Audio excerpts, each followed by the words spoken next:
boxing. Beats and rhymes. No one can do it better. Undercards in boxing events can often be a hit and miss experience. Some are good, some are bad. But if we're talking about boxing and the spectator watching it on television, there's a definite shift where the undercard is put under a lot of scrutiny right now. Like before Sky Sports came to the UK, 89-90, there's no one who was watching boxing on TV who was worried about the undercard. You know why? The TV slot would run for an hour on terrestrial television, depending on the main event. You would see the main event, and they would show you maybe highlights of an undercard fight or two. Then the satellite era came in. Sky Sports, they're running the whole 3 to 4 hour card because the channel doesn't have to worry about fitting the news bulletins or Coronation Street into the schedule. They're running the whole card. But even then, right, there's one component missing. There's no internet. There's no social media. So when you watch the Sky Sports card, for the most part, you didn't know who was going to be on the undercard unless you was a real boxing fan. I'm not going to say hardcore or casual. And you didn't have a lot of experts telling you this is a whack undercard. The undercard is whack.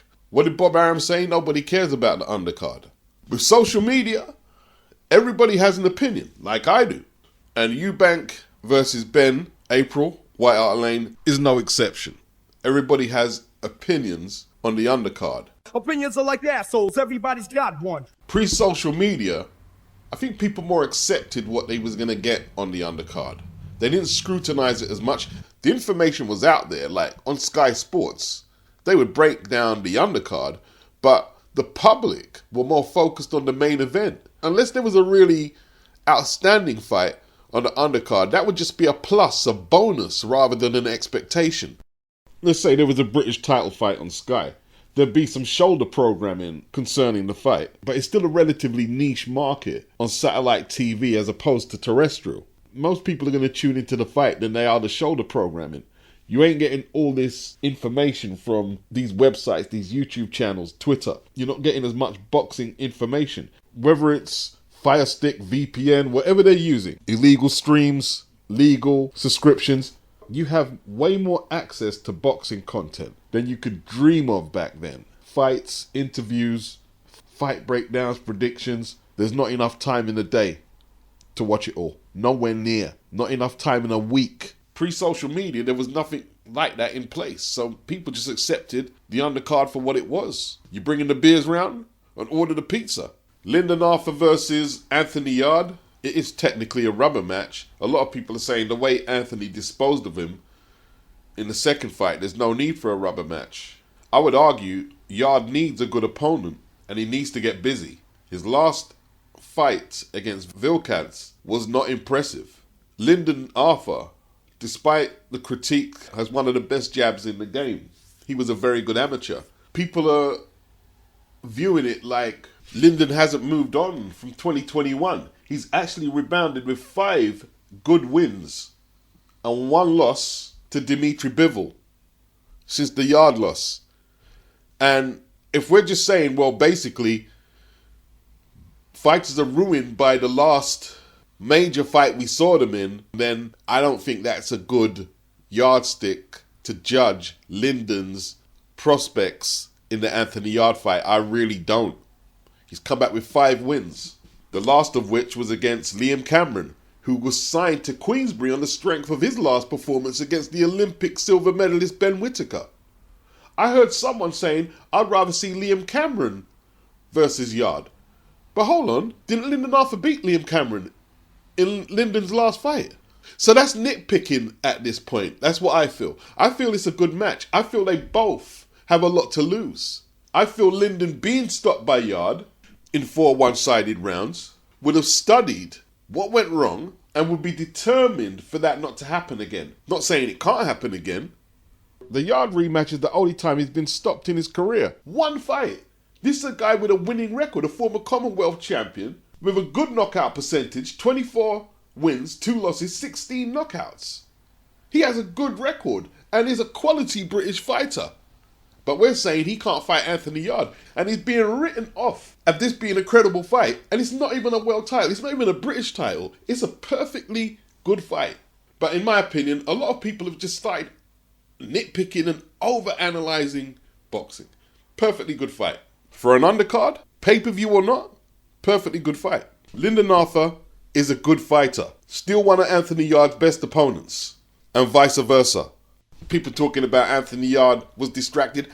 Well, that's what Yarde says. And we could take his word for it, perhaps. But he decided to go in the ring. Lyndon took advantage of it. If he was distracted, it's Lyndon's job to take advantage of that. Distracted or not, still not an easy fight to win.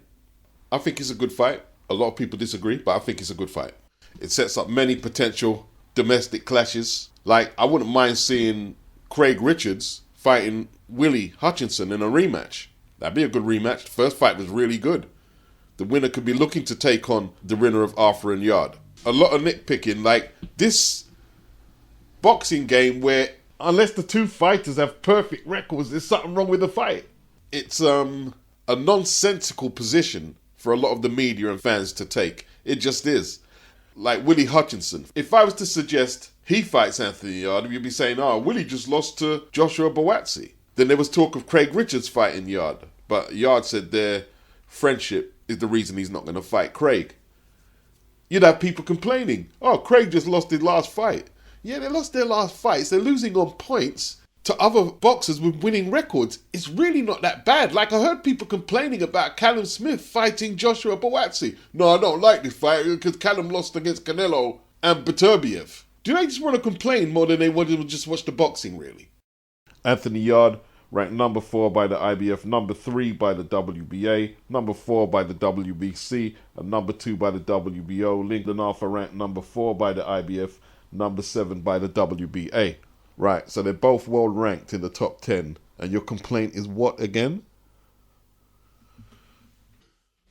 Courtesy of the fight card. The full video is in the description box. Here's what Vidal Riley had to say about Isaac Chamberlain, who withdrew from their bout that was supposed to be on the undercard of Adam Azim versus Sergei Lipinets. Breaking news. As the world has found out this morning, Isaac Chamberlain has pulled out his fight with me on February the 1st due to injury. So I got a call Wednesday last week saying that Isaac's injured and he's withdrawing from the fight. And he's cut.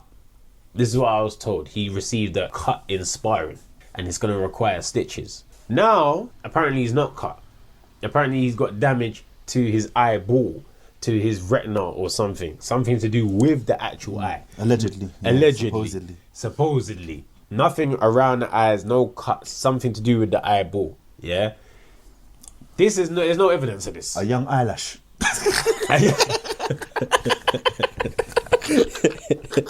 This guy, yeah, weren't ready.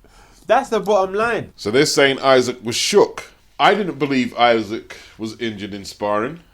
Now, I could be wrong. Vidal could be wrong. But there's contradicting or conflicting stories coming out of the Isaac Chamberlain camp. It's went from a cut to actual damage to the eye itself. You know, Isaac has lost 2 important fights in the last couple of years. Let's take the Okoli fight, which was several years back out the equation. But the 2 losses to Billiam Smith and the recent loss to Jack Massey has put Isaac in an awkward position where he knows Vidal is attempting to use him as a stepping stone. I believe Isaac will want a lot more money for a Vidal Riley fight. A lot more money. If he loses to Vidal, you know, Sky Sports have got a few cruiserweights there. Isaac goes down the pecking order, below Massey, below Billiam Smith, below Vidal. His market value would have been hurt pretty badly.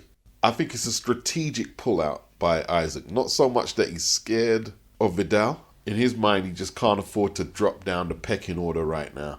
So Vidal is fighting CHEAVON CLARKE on the Conor Benn Eubank Jr. undercard.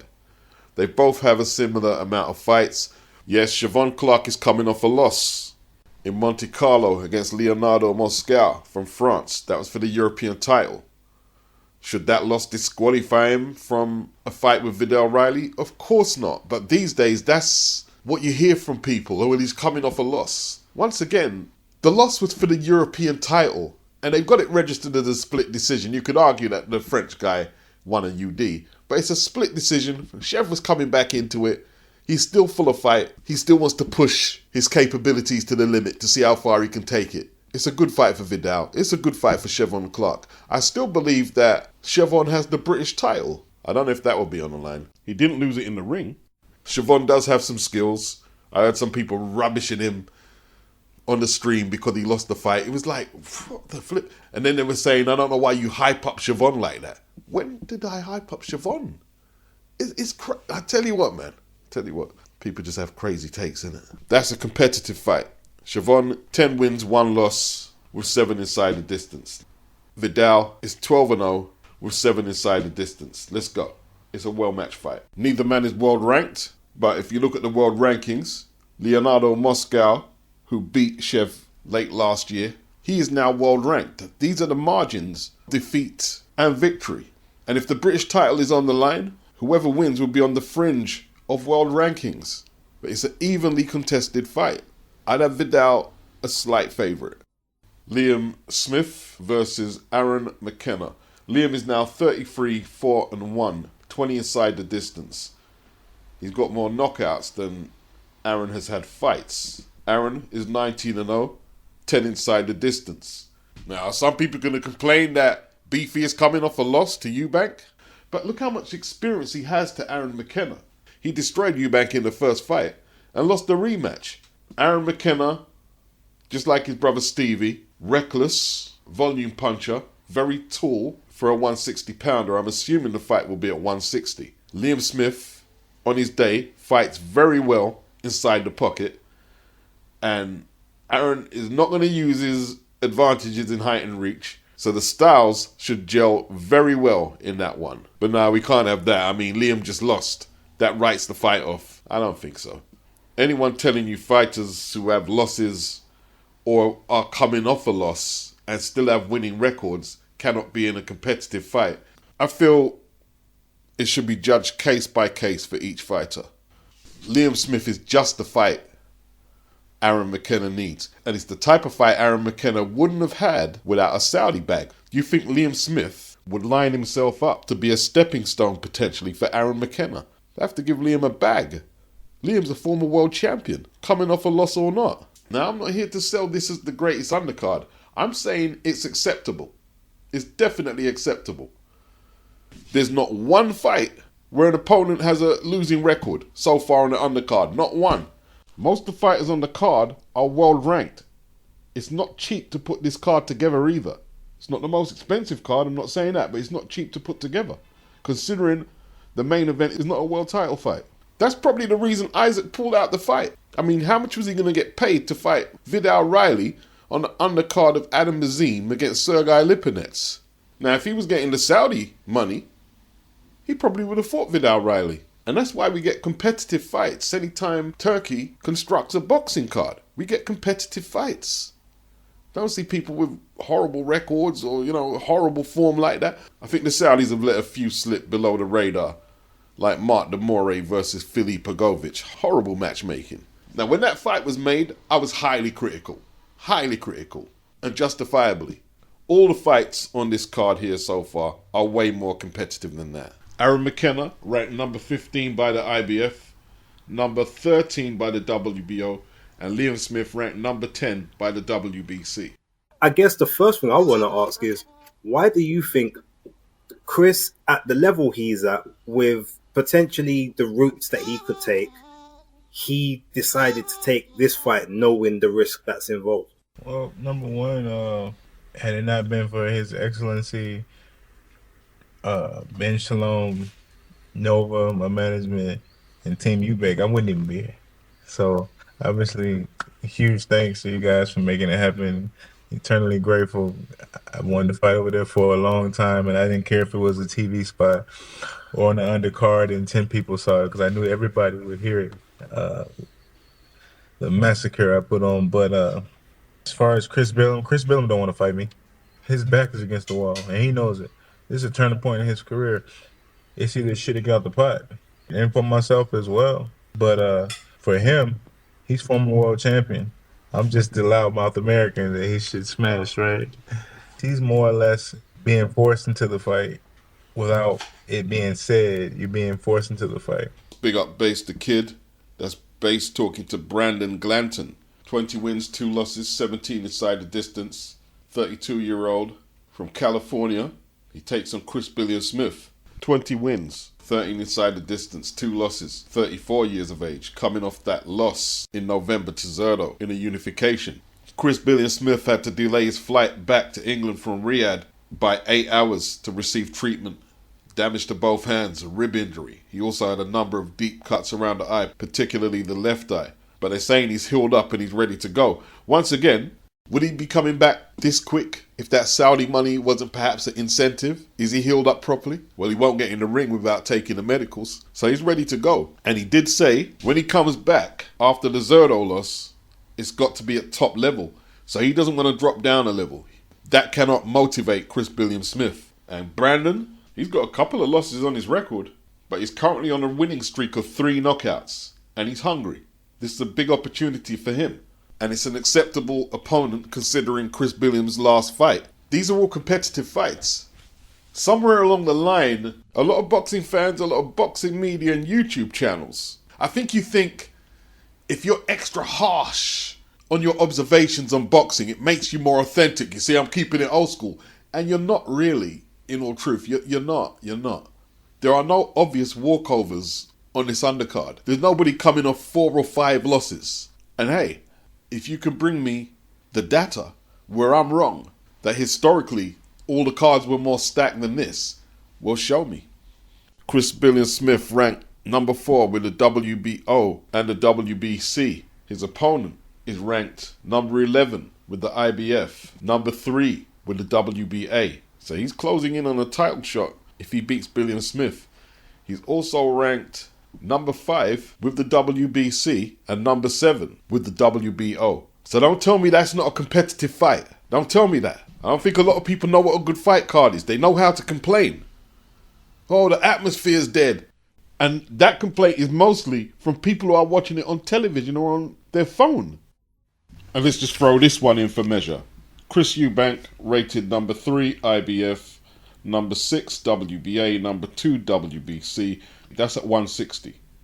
Conor Benn at 147. Number 4 with the IBF. Number 2 with the WBA.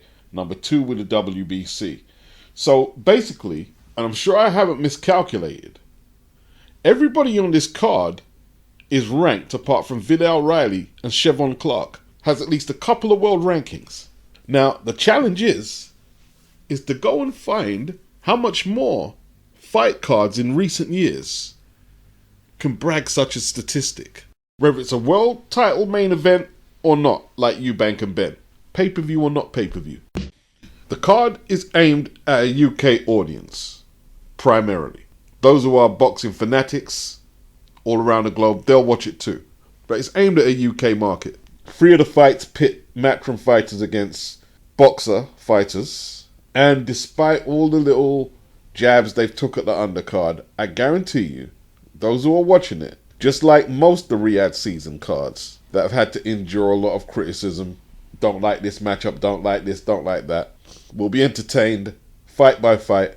Can't guarantee every fight will be a good fight. No matter how meticulous the matchmaking is, you can't guarantee that. But this card, like most of Riyadh season cards, I believe will deliver for entertainment. If I was Ben Shalom and Eddie Hearn, if they're going to add another fight on the card, I would look towards getting a heavyweight matchup on that card. Eddie's stable is a little thin on heavyweights right now, and so is Ben Shalom's, but they should see what they can do.